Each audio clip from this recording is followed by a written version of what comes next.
अस्सलाम वालेकुम।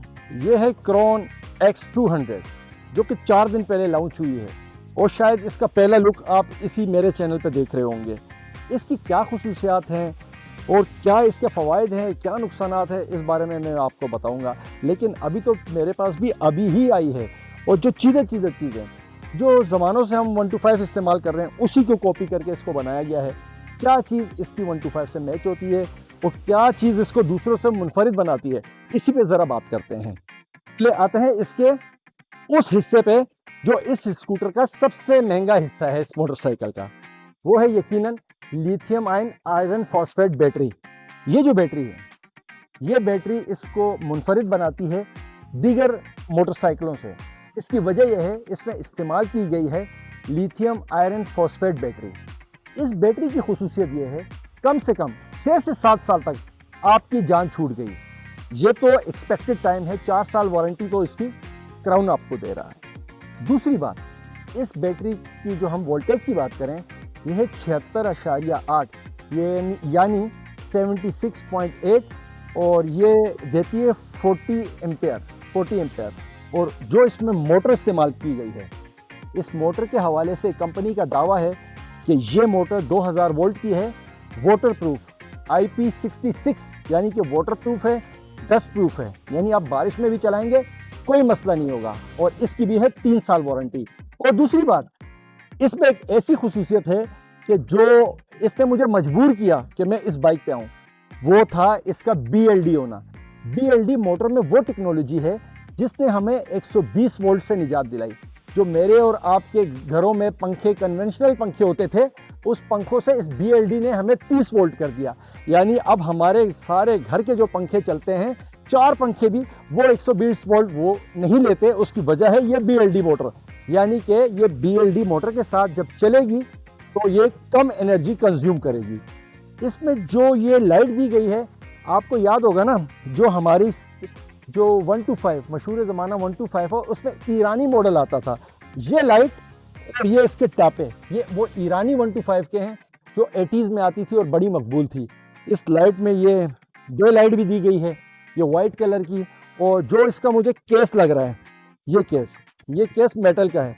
यहाँ कंपनी ने क्या किया है, क्राउन ने अपना लोगो नहीं लगाया। उजलत है या क्या है मुझे नहीं पता, यहाँ क्राउन ने अपना लोगो नहीं लगाया जबकि सुराख बने हुए हैं। अच्छा, एक और मज़ेदार चीज़, ये देखें, स्कूटीज़ में आपको तो जगह मिलती है, यहाँ भी अगर आप खुदा न खास्ता कभी ऐसा हो कि कैश ले जाना चाहते हैं या बारिश हो रही है, तो मज़े से अपना आप वॉलेट रख सकते हैं। इस जगह आप अपना फ़ोन रख सकते हैं। तो ये आपके पास एक सेफ़ है, जो कि ये मोटरसाइकिलों में नहीं हुआ करता था। और आगे पीछे दोनों डिस्क ब्रेक हैं। कंपनी ने जहां थोड़ा सा कट मारना है जो नहीं मारना चाहिए था, और वो इनकी वेबसाइट पे भी पहले लिखा था कि अगला और पिछला दोनों टायर ट्यूबलेस होना चाहिए था। क्योंकि जो छोटे उस्ताद ने अगर ये खोल दिया ना, तोड़ दिया, तो बड़ी मुसीबत आ जाएगी। और पिछला व्हील अगर आपका पंचर हो गया तो आपकी ख्वारी पक्की, क्योंकि इसके साथ यहाँ मोटर की वायरिंग भी लगी हुई है और इस साइड पे जनाब आली ब्रेक भी। तो इससे डरते रहना। और अगर ये पंचर हो जाती है तो भाई एक मशवरा है, इसको यहाँ से निकलवा के, जैसे बचपन में साइकिल का पंचर लगवाते थे ना, उस तरीके से लगवाना। खुलवा दी तो जिम्मेदारी अपनी है। और थोड़ा सा अगर बजट है तो 8-10 हज़ार खर्च करके इसको ट्यूबलेस कराओ, जान छुड़ाओ। हाँ, मज़ेदार बात, इसमें मूड 4 हैं, 1 2 3 4। और इस बाइक को मैंने जब लिया है तो इसका मुकम्मल टेस्ट करूँगा। जो इसका दावा है कि ये इकोनॉमिकल मूड पे 100 से 120 चलती है।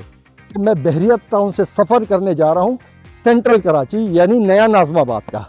और मेरे साथ मेरे दोस्त भी होंगे, 2 लोग इस पे सफ़र करेंगे। गाड़ी 0 मीटर और चार्जिंग 100%। तो चले देखते हैं ये इसके साथ हमारा सफ़र कैसे रहता है। और मैं ये बता दूं आपको, इस कंपनी ने मुझे कोई पैसे नहीं दिए। आप कमेंट्स करेंगे, मैं आपको जवाब दूंगा। और मेरे पास 0 मीटर इसी कंडीशन और इसी तारीख की यूनाइटेड बुलेट भी है। दोनों के हवाले से कोई भी राय है आप मुझसे पूछें। और मेरे इस चैनल पे आपको तमाम EV स्कूटर्स और EV बाइक्स के हवाले से बिल्कुल साफ मुनसिफाना राय मिलेगी, क्योंकि मैं बात करता हूँ आपकी और सिर्फ आपकी। लेकिन मेरी वीडियो आप किसी भी बाइक को ख़रीदने से पहले लाजमी देखिएगा क्योंकि ये इसका इंजन यानी कि इसकी बैटरी और मोटर सारी कीमत इसी की है। सब चीज़ रिप्लेस हो जाती है और अगर कोई एक आध बॉडी पार्ट्स ना भी हो तो बाइक चलती है। और अगर आपकी बैटरी चली गई तो 1.5 लाख का खर्चा है। तो अब इस सफ़र में जो बहरिया से मैं शुरू कर रहा हूँ कराची यानी सेंट्रल कराची नया नाज़माबाद तक का, आप मेरे साथ रहिएगा। 0 पे बाइक है, मीटर मैंने नोट कर दिया है, हम 2 लोग इस पे जा रहे हैं और दूसरे नंबर पे इसके जो सेलेक्टर है दूसरे नंबर पे मैंने रखा है और ये हमारा सफ़र शुरू होता है। सुभान अल्लाज़ी सख्खर लना हाज़ा व मा कुन्ना लहू मुक़रिनीन व इन्ना इला रब्बिना लमुनक़लिबून। तो अब मिलते हैं नया नाज़माबाद में और बाकी ये क्या रिस्पॉन्स करती है, कहाँ तक हमें अपने जो 100% चार्ज बैटरी थी पहुँचाती है, हम आपको बताएंगे।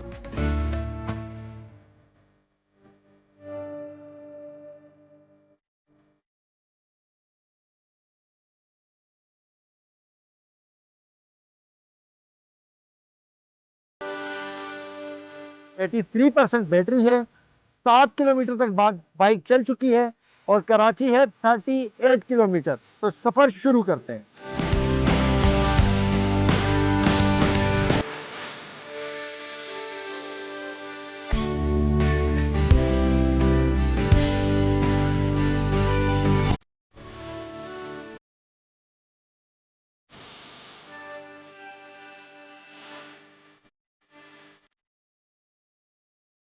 सफ़र जी 16 किलोमीटर हो गए हैं तो 70% पे बैटरी आ गई है। 16 नहीं बल्कि 17 किलोमीटर सफ़र हो गया है, बैटरी आ गई है 70 पर।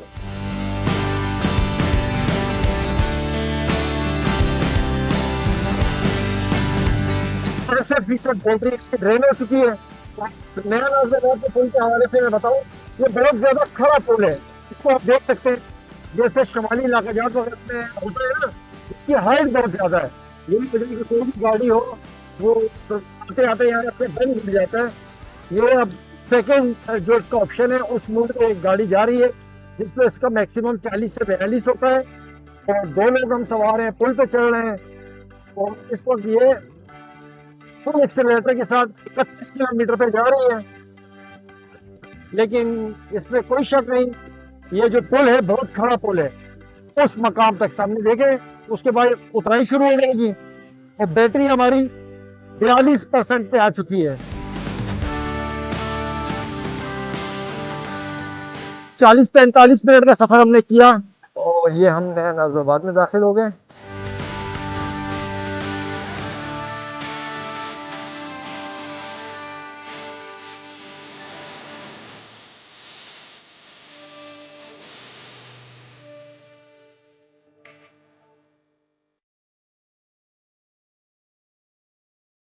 तो 2 लोगों ने इस क्राउन X200 पे सफ़र किया बहरिया टाउन से नया नाज़माबाद तक का।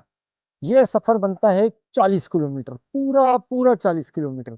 इस 40 किलोमीटर में जब इसकी बैटरी 100% थी और इस वक्त ये बैटरी खड़ी है 35% पे। तो आप हिसाब लगा सकते हैं कि 65% बैटरी इस मोटरसाइकिल ने खाई है। 2 अफराद थे।